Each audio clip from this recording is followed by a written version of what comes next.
Hello साथियों, नमस्कार। आपके अपने यूट्यूब चैनल शायर क्लासेस में आप लोग का स्वागत है। मैं सुनील कुमार एक बार पुनः आप लोग बीच में उपस्थित हूँ। साथियों, आज की क्लास में हम लोग पढ़ेंगे सरकार के अंग और उनके कार्य। देखिए, विश्व में कोई भी देश हो, वहाँ पर कोई भी शासन व्यवस्था हो, चाहे एकात्मक शासन व्यवस्था हो चाहे संघात्मक शासन व्यवस्था हो, वहाँ पर सरकार के 3 अंग दिखाई देते हैं। एक आपका व्यवस्थापिका, दूसरी कार्यपालिका, तीसरी न्यायपालिका। अब जैसे हमारा भारत देश है तो हम लोग जानते हैं यहाँ पर संघीय शासन व्यवस्था है। यहाँ पर कौन सी व्यवस्था अपनाई गई है? संघीय व्यवस्था अपनाई गई है। और अनुच्छेद 1 में कहा भी गया, भारत राज्यों का क्या है? एक संघ है। अब जहाँ पर भी संघीय व्यवस्था होती है वहाँ पर दोहरी सरकार होती है। अब हम अपने ही देश की बात कर लें, अगर यहाँ पर देखा जाए, एक केंद्र सरकार होती है, एक राज्य सरकार होती है। संविधान के द्वारा इनकी शक्तियों का बंटवारा भी कर दिया गया है। संविधान के अनुसार केंद्र को संघ सूची पर कानून बनाने का अधिकार है और राज्य को राज्य सूची पर, समवर्ती सूची पर, दोनों मिलजुल कर कानून बनाते हैं। तो चलिए हम लोग समझते हैं सरकार के प्रमुख अंग कौन कौन से और उनके कार्य क्या हैं।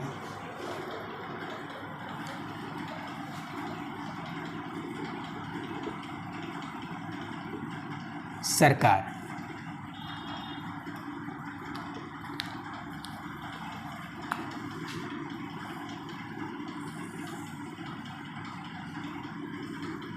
एक हो जाएगी आपकी केंद्र सरकार, दूसरी हो जाएगी राज्य सरकार। राज्य सरकार अपने के यहाँ कौन सी व्यवस्था है? संघीय व्यवस्था है। संघीय व्यवस्था अनुच्छेद 1 में कहा गया भारत राज्यों का क्या है? एक संघ है। ठीक है। अब ये जो सरकार है इसके कितने 3 अंग होते हैं। देखिए, एक हो जाएगी आपकी क्या? व्यवस्थापिका। व्यवस्थापिका। दूसरी हो जाएगी कार्यपालिका और तीसरी हमारी हो जाएगी न्यायपालिका। न्यायपालिका यही सेम चीज़ है। राज्य सरकार में व्यवस्थापिका,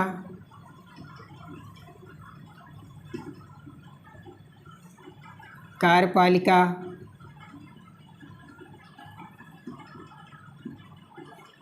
और न्यायपालिका।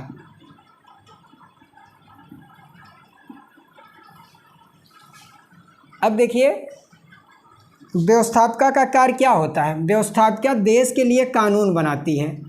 ये क्या करती है व्यवस्थापिका? देश के लिए कानून बनाना। कानून बनाना। कार्यपालिका का काम क्या होता है? कार्यपालिका क्या करती है? जो कानून बनाया गया है उन कानूनों का क्या करती है? क्रियान्वयन करती है। कानूनों को लागू करना। लागू करना। न्यायपालिका क्या करती है? कानूनों की समीक्षा करती है। कानूनों की समीक्षा करती है। ठीक है, कानूनों की समीक्षा करती है। अब केंद्र लेवल पर जो व्यवस्थापिका है उसका नाम क्या है? संसद। अर्थात केंद्र में कानून बनाने का काम कौन करती है? संसद करती है। वहीं राज्य की अगर बात करें, राज्य में जो व्यवस्थापिका है जो कानून बनाती है उसको विधानमंडल बोलते हैं। क्या बोलते हैं? विधान मंडल बोलते हैं। अब ये संसद जो है, इस संसद के 2 सदन होते हैं। एक होता है लोकसभा, एक लोकसभा, दूसरा होता है राज्यसभा। एक लोकसभा, एक राज्यसभा। अगर आपसे कहीं पूछा जाए संसद के कितने सदन होते हैं? संसद के 2 सदन, लोकसभा और राज्यसभा। लोकसभा को बोला जाता है निम्न सदन, निम्न सदन, प्रथम सदन, लोकप्रिय सदन, और राज्यसभा को बोला जाता है उच्च सदन, उच्च सदन। लेकिन अगर आपसे पूछा जाए संसद के कितने अंग होते हैं, तो संसद के 3 अंग होते हैं। एक लोकसभा, दूसरा राज्यसभा, तीसरा राष्ट्रपति होता है। तो केंद्र लेवल पर जो व्यवस्थापिका होती है उसको हम लोग संसद के नाम से जानते हैं, और यही संसद क्या करती है, कानून बनाने का काम करती है। इसके दो सदन होते हैं, लोकसभा, राज्यसभा। यही दोनों सदन मिलकर कोई बिल लाते हैं जिसको विधेयक बोला जाता है। अब जब वो विधेयक इन दोनों सदनों से पारित हो जाता है और उस पर जब राष्ट्रपति का हस्ताक्षर हो जाता है तो वो बिल क्या बन जाता है, कानून बन जाता है। ठीक है, अब यहाँ कानून बन गया, कार्यपालिका क्या करेगी, उन कानूनों का क्रियान्वयन करेगी। तो कार्यपालिका में आप देखेंगे दो प्रकार की कार्यपालिका दिखाई देती है, एक अस्थाई कार्यपालिका, एक अस्थाई कार्यपालिका। अस्थाई कार्यपालिका, अस्थाई कार्यपालिका, इसमें अधीनस्थ सेवा चयन आयोग के कर्मचारी, जैसे अधीनस्थ, अधीनस्थ, जैसे इसमें कौन से आ जाएंगे, जैसे IAFS हो गए, IAS हो गए, IRS हो गए। तो ये लोग क्या, सरकारी कर्मचारी जो होते हैं अधीनस्थ सेवा के, वही लोग क्या करते हैं, ये अस्थाई कार्यपालिका के अंतर्गत आते हैं। और अस्थाई, अस्थाई जो कार्यपालिका होती है, अस्थाई कार्यपालिका, इसमें राजनैतिक कार्य किए जाते हैं। जैसे राजनैतिक क्या होता है, राजनैतिक, इसमें कौन कौन आ जाएंगे, जैसे आपके हो जाएंगे राष्ट्रपति, राष्ट्रपति, उपराष्ट्रपति, प्रधानमंत्री। ठीक है, अगर आपसे पूछा जाए राष्ट्रपति जो होता है ये कार्यपालिका का नाम मात्र का प्रमुख होता है। ठीक है, वास्तविक प्रमुख कौन होता है, वास्तविक प्रमुख प्रधानमंत्री होता है। ठीक है, वास्तविक प्रमुख कौन होता है, प्रधानमंत्री होता है। तो ये अस्थाई कार्यपालिका होती है। ठीक है, ये जनता द्वारा चुने जाते हैं, ये हर 5 साल बाद क्या होती है, भंग होती है। लेकिन ये अस्थाई कार्यपालिका होती है जिसमें ये अधिकारी लोग आ जाते हैं। ठीक है, तो यही लोग क्या करते हैं, कानूनों का क्रियान्वयन करते हैं। अब देखिए इसमें और भी जैसे आ जाती मंत्रिपरिषद, मंत्रिपरिषद, और एक आ जाता है मंत्रिमंडल, मंत्रिमंडल। ठीक है, मंत्रिपरिषद और मंत्रिमंडल आ जाता है। अब मंत्रिपरिषद मतलब मंत्रियों का समूह, मंत्रिपरिषद मतलब क्या होता है, मंत्रियों का समूह। अब जैसे मंत्रिपरिषद में 3 प्रकार के मंत्री होते हैं, जैसे हो जाएंगे कैबिनेट मंत्री, राज्य मंत्री और उपमंत्री, उपमंत्री। तो मंत्रिपरिषद में कौन कौन होते हैं, कैबिनेट मंत्री, राज्य मंत्री, उपमंत्री। और चाहे मंत्रिपरिषद हो या मंत्रिमंडल हो, दोनों के अध्यक्ष कौन होते हैं, प्रधानमंत्री होते हैं।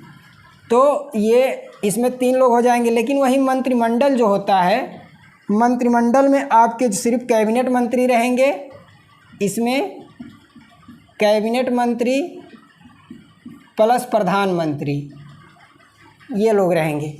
ये मंत्रिपरिषद जो होती इसकी बैठक कभी कभार होती है, हो सकता महीने में 1 बार हो जाए, हो सकता वो भी ना हो। लेकिन मंत्रिमंडल जो होता इसकी बैठक जो होती है हफ्ते में मान के चलिए 1 बार हो जाती है, हर 7 दिन पे 1 हफ्ते में इसकी बैठक हो जाती है। और देश के लिए सभी महत्वपूर्ण फैसले इसी मंत्रिमंडल द्वारा लिया जाता है। ये कैबिनेट मंत्री जो होते हैं ये अपने विभाग के प्रमुख होते हैं। अब हमारा जो है ये न्यायपालिका, न्यायपालिका क्या करती है, हमने बताया न्यायपालिका कानूनों की समीक्षा करती है। अब कोई कानून जैसे व्यवस्थापिका द्वारा, संसद द्वारा बनाया गया, तो ये न्यायपालिका क्या करेगी, उसको पहले देखेगी ये जो कानून बना है इससे संविधान का जो मूल ढांचा है उसमें कोई दिक्कत तो नहीं आ रही, अर्थात ये जो कानून बनाया गया है इसका जनता द्वारा पालन हो रहा है कि नहीं हो रहा है। तो इन सब का कार्य, इन सबको कौन देखता है, न्यायपालिका देखती है। अब देखिए हमारे देश में जो न्यायपालिका वो पिरामिड आकार में देखने को मिलती है। आप देखेंगे सबसे ऊपर आपको सुप्रीम कोर्ट देखने को मिलेगी, जिसको हम लोग बोलते हैं उच्चतम न्यायालय, उच्चतम न्यायालय। उसके नीचे आपकी आ जाएगी हाई कोर्ट, जिसको उच्च न्यायालय बोलते हैं, उच्च न्यायालय। और उसके नीचे आपका आ जाता है डिस्ट्रिक्ट कोर्ट, फिर नीचे आ जाता है आपका सेशन कोर्ट, इसी को ये तहसील कोर्ट आप बोल सकते हैं, ठीक है। अर्थात कहने का मतलब क्या है, अगर कोई विवाद होता है तो सबसे पहले आप जाएंगे डिस्ट्रिक्ट कोर्ट या सेशन कोर्ट। अगर वहाँ पर आपको संतुष्टि नहीं मिल रही है, अगर लग रहा है कि ये जो फैसला सुनाया गया है, ठीक है, इसमें ये सही रूप से नहीं सुनाया गया है, तो आप उसको चैलेंज कर सकते हैं हाई कोर्ट। अगर हाई कोर्ट में भी आपको संतुष्टि नहीं मिल रही तो आप जा सकते हैं सुप्रीम कोर्ट में। तो हम लोगों ने क्या समझा, केंद्र लेवल पर जो व्यवस्थापिका होती है, जो कानून बनाती है, उसको संसद बोलते हैं, ठीक है। संसद के 2 सदन होते हैं, लोकसभा, राज्यसभा, यही दोनों मिलकर क्या बनते हैं, किसी कानून का निर्माण करते हैं।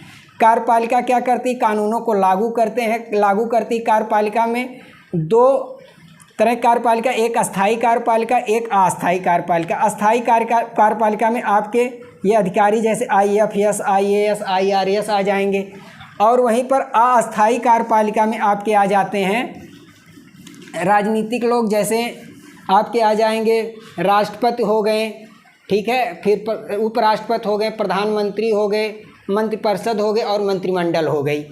अब यही सारी व्यवस्थाएं यहाँ आप देखेंगे राज्य लेवल पर भी आपको मिलेंगी। जैसे वहाँ पर व्यवस्थापिका को किस नाम से जाना जाता था, संसद है, राज्य में उसी को विधानमंडल के नाम से जाना जाता है। राज्य में कौन कानून बनाता, विधानमंडल। इसके भी 2 सदन होते हैं, एक होता है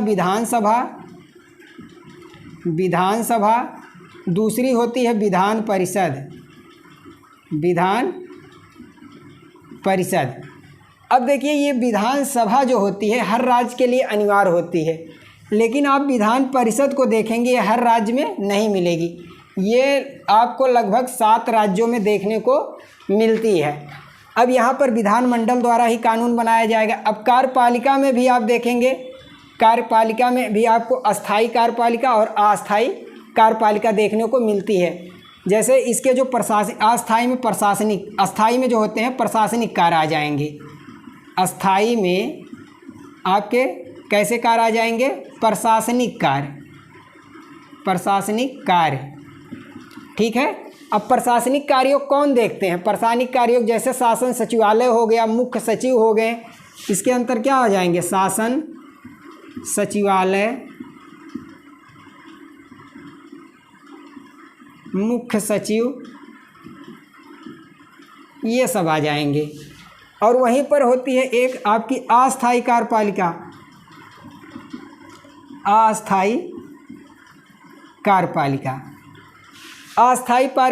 कार्यपालिका जैसे राजनीतिक कार्यों को देखना, इसमें आपके आ जाएंगे मुख्यमंत्री हो जाएंगे, आपके राज्यपाल हो जाएंगे, मंत्रिपरिषद हो जाएगी, ये सारे लोग इसमें आ जाएंगे। कौन कौन, मुख्यमंत्री, राज्यपाल, मंत्रिपरिषद, मंत्रिमंडल, ठीक है। तो हम लोगों ने आज की क्लास में देखा कि सरकार के 3 अंग होते हैं, व्यवस्थापिका, कार्यपालिका, न्यायपालिका।